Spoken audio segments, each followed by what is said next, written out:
בימים אלה עולה לסדר היום הציבורי חוק הגיור. רבים שואלים, מה המשמעות של חוק הגיור? למה אנחנו כואבים את קיומו? חשוב לי להסביר, החוק איננו עוסק במסתננים ואיננו עוסק בעובדים זרים או בפליטים. החוק עוסק בלמעלה מ-400,000 עולי ברית המועצות ובני ובנות זוגם וילדיהם. החוק עוסק בחברה הישראלית. החוק עוסק בעם ישראל ובמי שהם בנים לעם ישראל. החוק יגרום לכך שבמדינה הזאת יקומו שני עמים.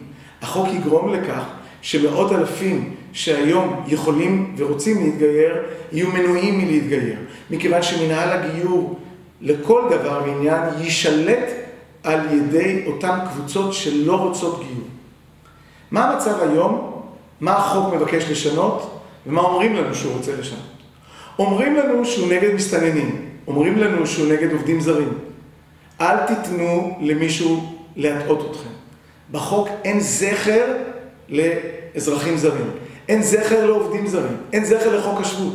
החוק מתייחס למנהל הגיור בישראל ואומר, גיור בישראל יוכר על ידי המדינה לכל דבר ועניין.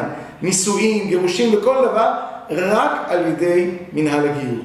זה אומר שאותם מאות אלפים שנמצאים היום בישראל והם מנועים להתגייר על ידי מנהל הגיור שנשלט על ידי קבוצות קיצוניות מתוך העולם החרדי, אם החוק הזה יעבור, זה אומר שלא תהיה למנהל הזה טיפת מוטיבציה לגייר.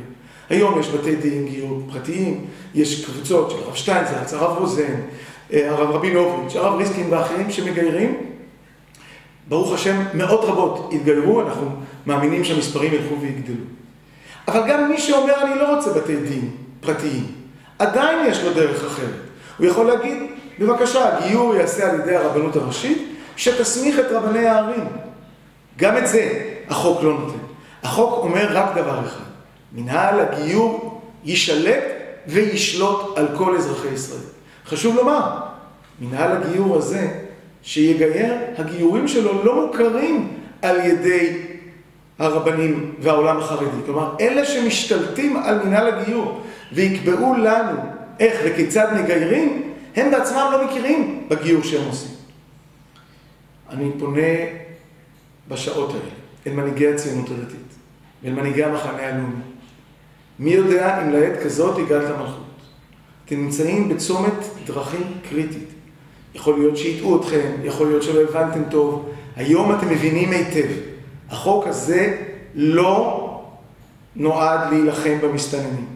החוק הזה ינציח ויעצים את ההתבוללות בישראל. אני פונה אליכם, היו חזקים, היו נחושים, כמו שהבטחתם למנהיגי יהדות העולם. הבטחתם להם שלא תיתנו לחוק הזה לעבור, היו נחושים להעביר את החוק בצורה שאיננה פוגעת באזרחי ישראל, שאיננה מונעת את הגיור על ידי בתי הדין הפרטיים או רבני הערים. תנו לעם ישראל את האפשרות להתאחד מחדש כאן במדינת ישראל.